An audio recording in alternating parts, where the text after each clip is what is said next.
Estamos tomando impresiones sobre lo que está ocurriendo. Hablamos ahora con Loreto Jara, investigadora de política educativa de 2020. Loreto, gracias por acompañarnos. Gracias por la invitación. Buenas noches. Partamos por esto último. ¿Es una buena idea restringir la información sobre el CIMSE?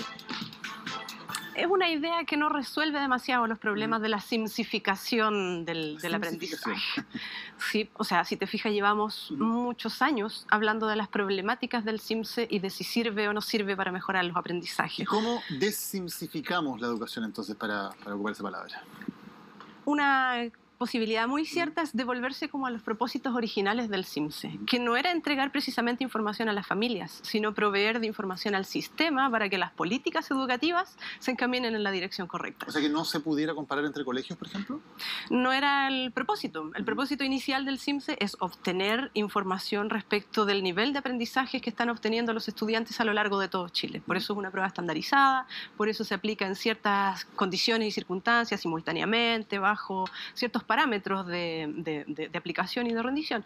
Pero efectivamente, a lo largo del tiempo, en el transcurso de estos 30 años que señalaba el senador Montes, efectivamente se han ido produciendo ciertas distorsiones, donde se ha utilizado el CIMSE para presionar a los colegios, para estigmatizar ciertos colegios y ciertas comunas en función de los resultados que se obtienen. Por lo tanto, devolverse al propósito original del CIMSE, que es decir, qué es lo que están aprendiendo las y los estudiantes en Chile y qué tenemos que hacer para que aprendan más y mejor, ese es el propósito y ahí deberíamos volver. Ahora, es bastante natural también que los padres quieran tener esta información, quieran decir, yo quiero saber cómo le va a mi colegio, quiero saber si a mi colegio le está yendo mejor que al colegio del lado, si efectivamente mi hijo está en el mejor lugar donde puede aprender. Eso es bastante natural y bastante comprensible. ¿Cómo se suple también esa, o cómo se cumple, digamos, esa necesidad y esa demanda que tienen los padres por tener buena información acerca del colegio en que está su hijo? Sí, es totalmente legítimo y es esperable, además, que las familias se involucren más activamente en los aprendizajes de sus hijos. Pero esa información estaría disponible de todas maneras. Por ejemplo, en el sistema de admisión escolar, en la plataforma, está como obligado el sistema a mostrar esa información. Entonces, de alguna manera, el propósito de este proyecto de ley es muy valioso, muy noble, muy loable, pero no necesariamente resuelve los problemas asociados al peso que tiene el CIMSE hoy día en la presión que le impone a las escuelas, que eso es real. O sea, si obtienes 4 años seguidos de resultados insatisfactorios en CIMSE, tienes riesgo de que cierren tu escuela. Eso para una comunidad educativa, para un equipo directivo, es dramático y es muy deprimente. Y por cierto, lo que hay que hacer es avanzar en modos en que el CIMSE provea información un poquito más integral y que efectivamente se ponga a disposición de mejoramiento de los aprendizajes. Loreto, hablemos de este proyecto que pretende eliminar las notas como las conocemos, digamos, de 1 a 7 entre primero y cuarto básico. ¿Qué te parece? También es una iniciativa que tiene muy buenos propósitos. Escuchábamos hace un rato al senador Latorre diciendo que en realidad lo que importa en esto es abrir el debate y de alguna manera nosotros desde Educación 2020 lo entendemos como pedagogizar la discusión, porque en el fondo muchas cosas se hablan de sistema, de estructuras, de plata, no sé qué, Claro. pero aquí estamos viendo de cómo evaluar y cómo aproximarse a los aprendizajes. Efectivamente, cuando empieza la enseñanza escolar, cuando los niños y las niñas entran a primero básico, se produce un cambio radical en la forma de hacer las cosas. Eso es un elemento al que hay que prestar atención. Y las notas, las calificaciones, la forma en cómo se evalúa es una manifestación de aquello. Se podría ir avanzando en modos distintos de evaluar y de calificar, pero la discusión de fondo es qué atención le estamos prestando a la evaluación, cuál es la utilidad que está teniendo la evaluación para mejorar los aprendizajes, más allá de si se traduce en una nota o en un concepto. ¿Pero es un buen proyecto eliminar las notas hasta cuarto básico? La verdad es que nosotros tendemos a pensar que mientras más espacios de libertad se les dé a las escuelas para decidir sobre sus propios procesos pedagógicos es mejor. O sea, ¿cada escuela debería poder decidir si tiene o no tiene notas? Absolutamente. Es una gran posibilidad de apertura del debate y de la reflexión pedagógica, porque imponerle cosas por ley a las escuelas tampoco resuelve mucho. Finalmente, si pones un concepto de muy bueno, bueno, suficiente, no sé qué, también es una traducción de la escala de notas.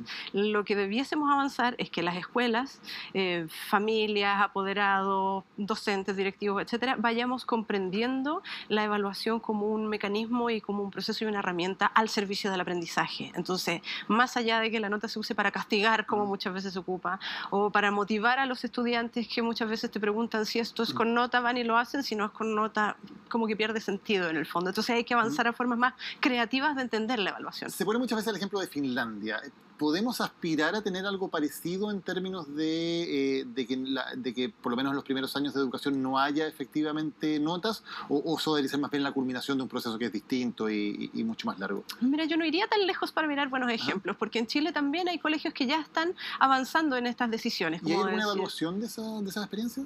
Habría que sistematizarlos, porque en el fondo, claro, tenemos 12.000 escuelas en Chile, pueden haber muchas experiencias que estén funcionando simultáneamente, pero en el fondo hay colegios que ya están decidiendo que en primero o segundo no se califica, no se pone nota, se evalúa, pero no se pone nota.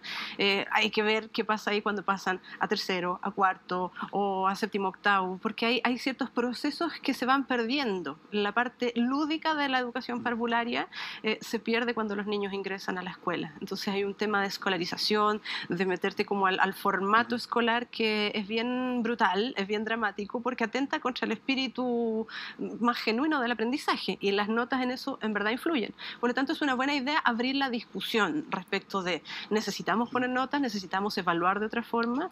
¿Cómo dialoga eso también con el CIMSE, por ejemplo? Que en el fondo también hay elementos que se pueden interrelacionar y articular de mejor manera. Las notas evidentemente tienen un factor competitivo, hace que de alguna manera los compañeros compitan por quién tiene la mejor nota o puedan compararse entre ellos. Uno puede ver eso desde un punto de vista negativo o desde un punto de vista positivo. ¿Es necesario, es bueno para la educación que exista esa competitividad también?